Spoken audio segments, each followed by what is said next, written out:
Electric and magnetic fields. Whenever a current is flowing through a conducting wire or a conductor, what will happen? Now, what Aristot did is he placed a compass nearer to this current carrying wire. What he finds is the needle in the compass deflects. From this, he said the needle in the compass deflects when brought nearer to the current carrying wire. Now from this we can say when the electric charge is in motion produces a magnetic field. Electric charge in motion produces a magnetic field. Suppose the charge is at rest, then what happens? When the charge is at rest, it produces an electric field. Charge is rest produces an electric field around it, and in motion it produces a magnetic field. And according to Aristot, a current carrying conductor produces a magnetic field, and the magnetic field exists as long as the current flows in the conductor. Now see, this is nothing but a conducting wire, current carrying conductor, through which a current I is flowing. Now a magnetic field is produced. Magnetic field is produced, and these are the magnetic lines of force. These magnetic lines of force or this magnetic field exists as long as the current is flowing in this conductor. When it is off, there is no magnetic field. Biot-Savart's law. What is a Biot-Savart's law? Now consider a conducting wire. Consider a conducting wire. And you wanted to calculate the magnetic field at a point P when the current flows in this conducting wire. Now suppose a current I flows in this conductor. As a result, magnetic field is produced that we have to calculate. What Biot and Savart did is they divided this entire conductor into large number of small elements and considered one element. Let the element be dl, element B of length dl, and now join the element and the point. The distance between the two is nothing but r, and the angle between the element and the line joining the element and the point is theta. Now the magnetic field at this point dB depends on the certain factors.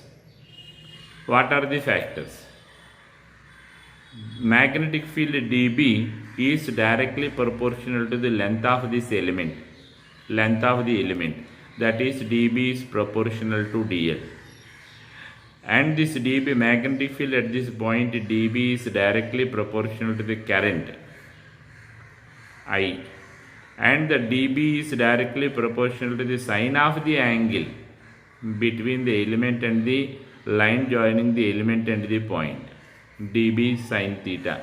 dB is proportional to sine theta, and moreover that dB is proportional to 1 by r square.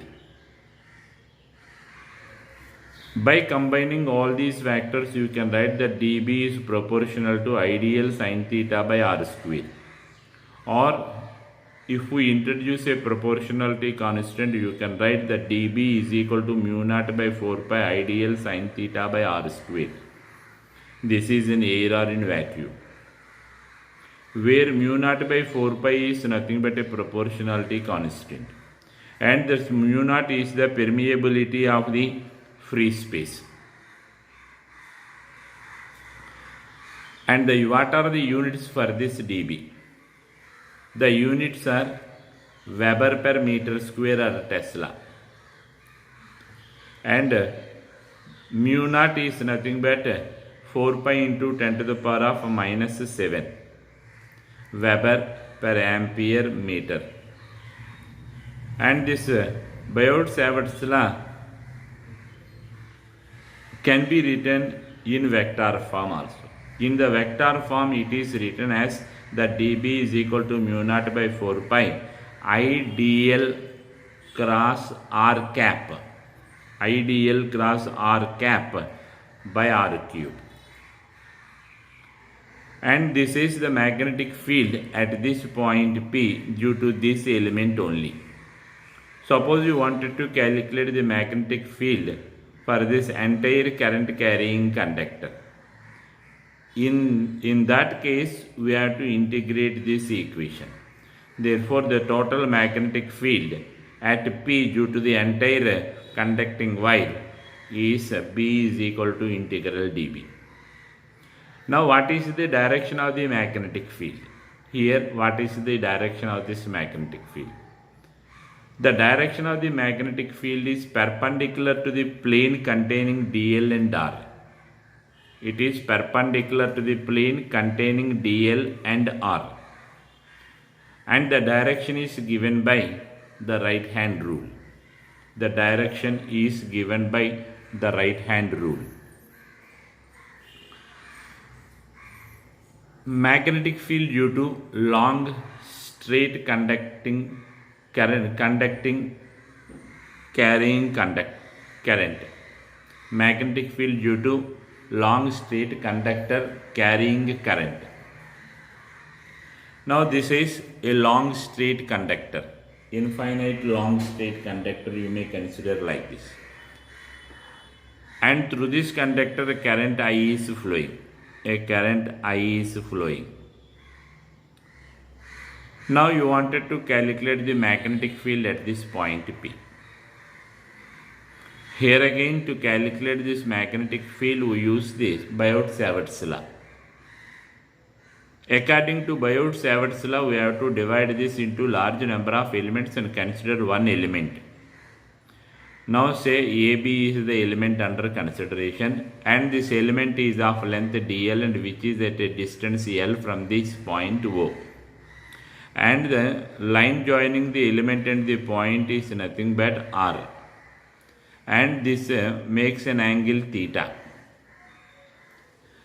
And here the distance between the 2 points is nothing but capital R. Now the total magnetic field at this point due to this entire conducting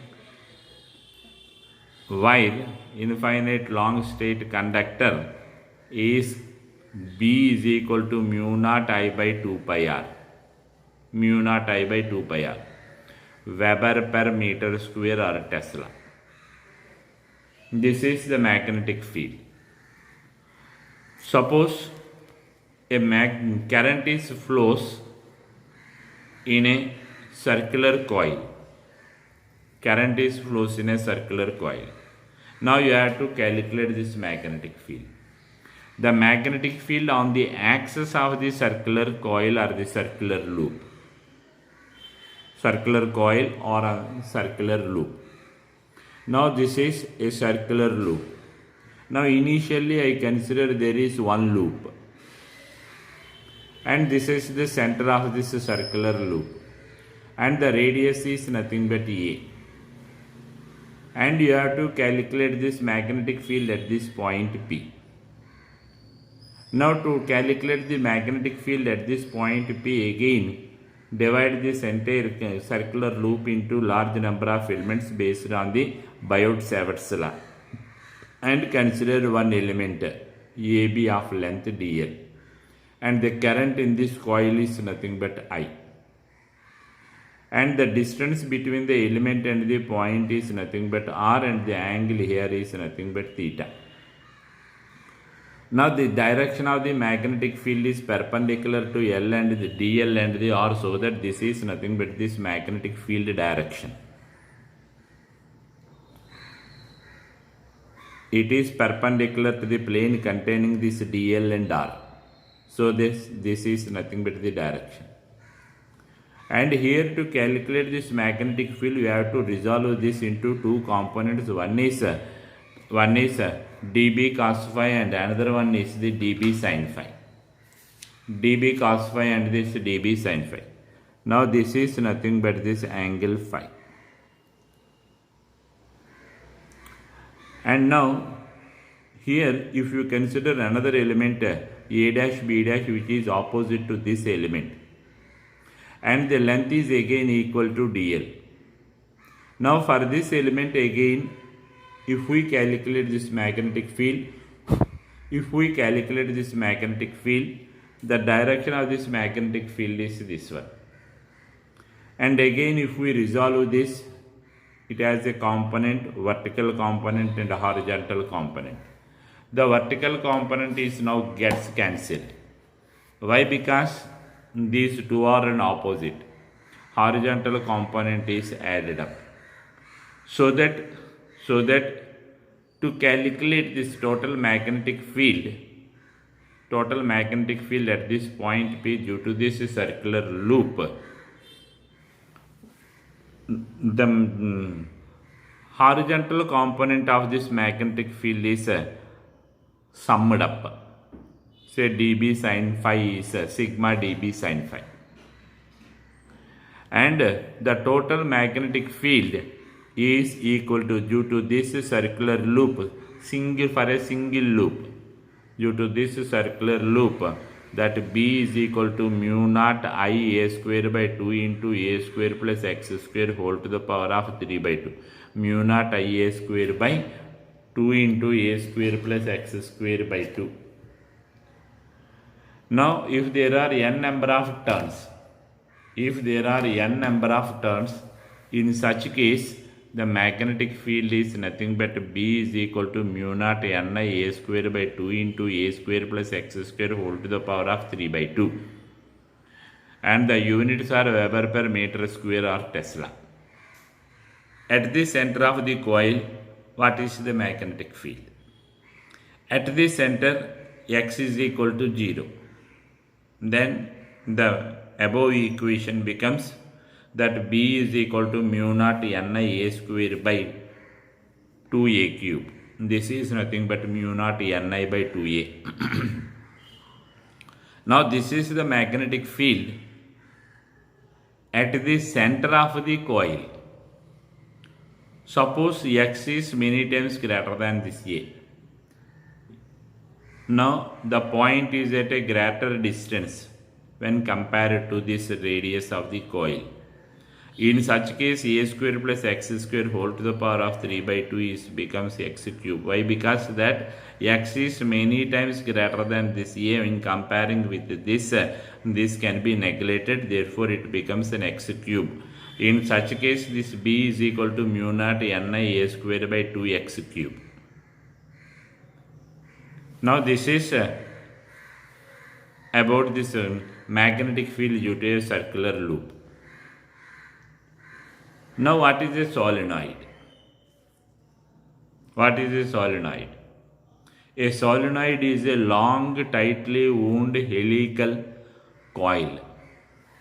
Long, tightly wound helical coil of wire is called as the solenoid. Nothing but you can say, you can represent it like this. This is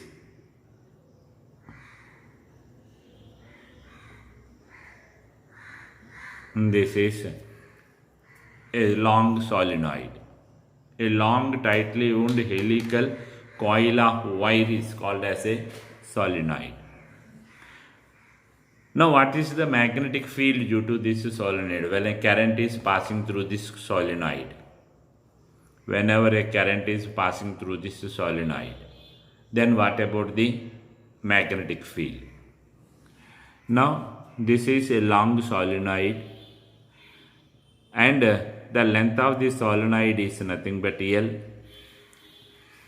and there are n number of turns. Total number of turns in the solenoid are nothing but capital N, and a current in the solenoid is I, and the radius of this solenoid is nothing but A. Radius of the radius.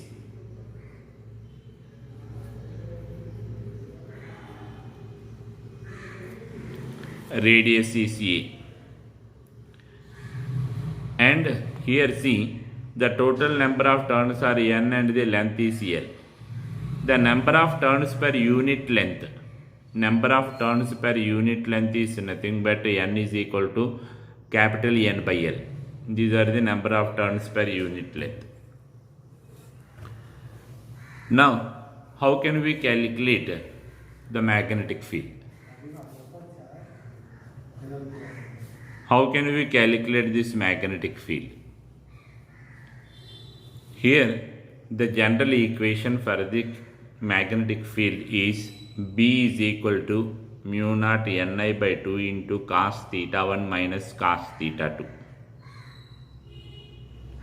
Now, in this case, we can calculate magnetic field in three cases. First case is field at any axial point P inside the solenoid. At the point P inside the solenoid. Now in such case, this is theta 1 is equal to 0 and theta 2 is equal to pi. Now this is, here you can represent like this. Say this is a long solenoid and it is inside this. This is the axis of the solenoid and this is the point. Now this side is it is an infinite long, so that this angle is becomes 0 and this is again an infinite, so that this angle is again equal to 180, almost equal to 180. So 0 and 180. So the theta 1 is equal to 0 and theta 2 is equal to pi. In this case, from this equation you can get that B is equal to mu naught Ni. Now second case is at field at an axial endpoint. Now this is the axial endpoint, suppose. Now here it is the endpoint and this is nothing but the first end and the second end. Now this angle is becomes 0 and this is 90. So theta 1 is equal to 0 and theta 2 is equal to 90. Then from this equation you can write this magnetic field is equal to mu naught Ni by 2. And the case 3. Suppose the point is exactly at the middle of the solenoid, or at the center of the solenoid. The field at the center of the solenoid is B is equal to mu naught Ni by 4a square into 4a square plus L square whole to the power of 1 by 2. Now this is the magnetic field due to the long solenoid.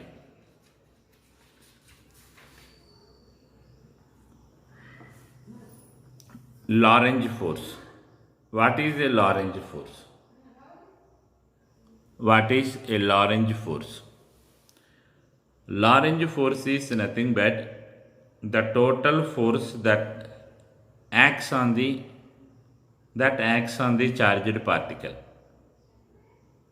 The force acts on the charged particle moving in both electric and magnetic field is known as the Lorentz force. And we know in electric field the force is nothing but F is equal to force is equal to QE, or you can write that E is equal to F by Q. Now F is equal to EQ. And in magnetic field this force is nothing but Q into V cross B. Now if we take this Q as the common, you can write that Q into E plus V cross B. This is nothing but this Lorentz force. Next, Hall effect. What is an Hall effect? What is Hall effect? When a magnetic field is applied perpendicular to the current carrying conductor, a potential difference is developed between the points on opposite side of the conductor. Magnetic field is produced where potential difference is produced between the opposite sides of this conductor.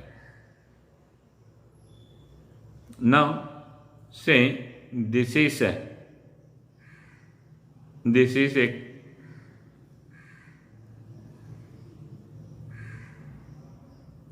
conductor. This is a conductor.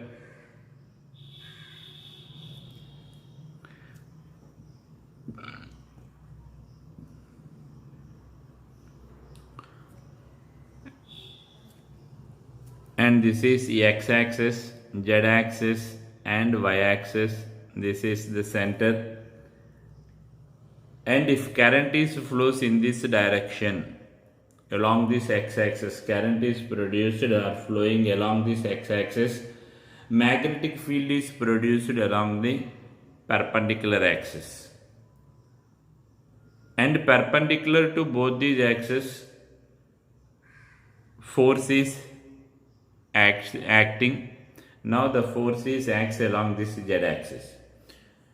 The magnetic field is acts along the y-axis, and perpendicular to the magnetic field is acting along this y-axis, and this force is acting along this z-axis.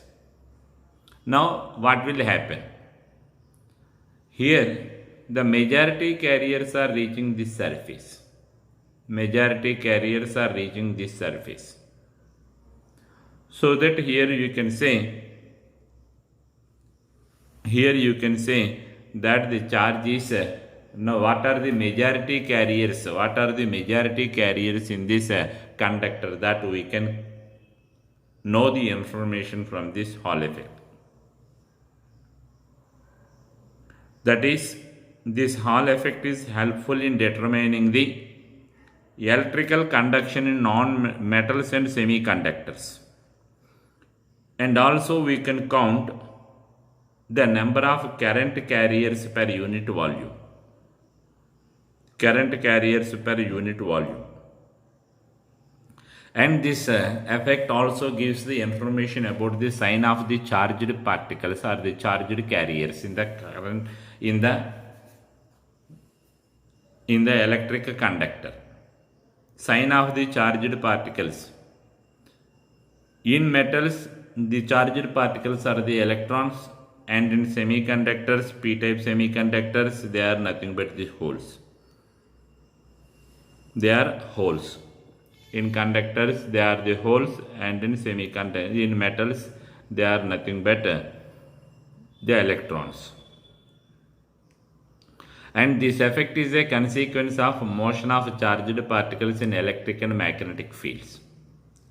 And the direction of the force can be determined with the help of Fleming's left hand thumb rule.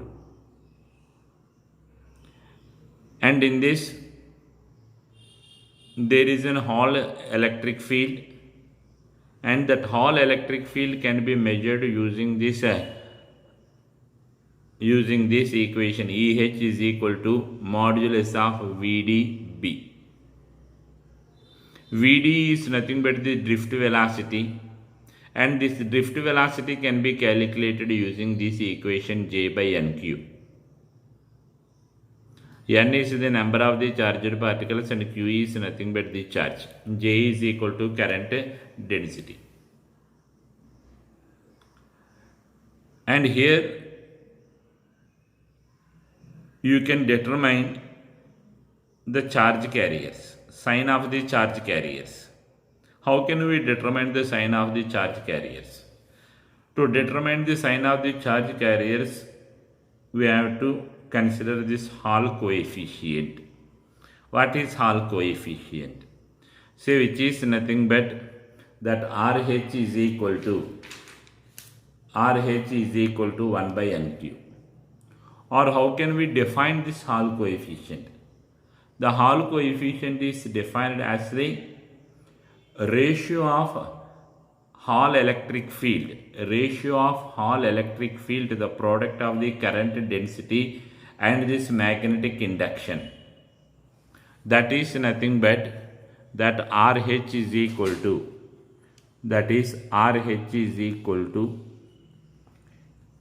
EH by JB. ratio of the Hall electric field to the product of the current density and magnetic induction.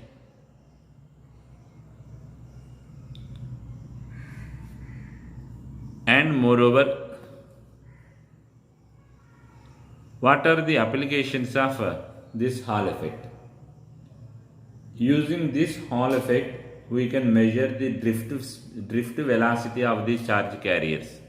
Say this is one of the applications, drift velocity of the charge carriers. Using this Hall effect, we can measure the number of charge carriers. The number of charge carriers. The number of charge carriers can be determined by using this formula: N is equal to IB by Q L D E H. And moreover, we can measure the mobility of the charge carriers. That is mu is equal to sigma EH.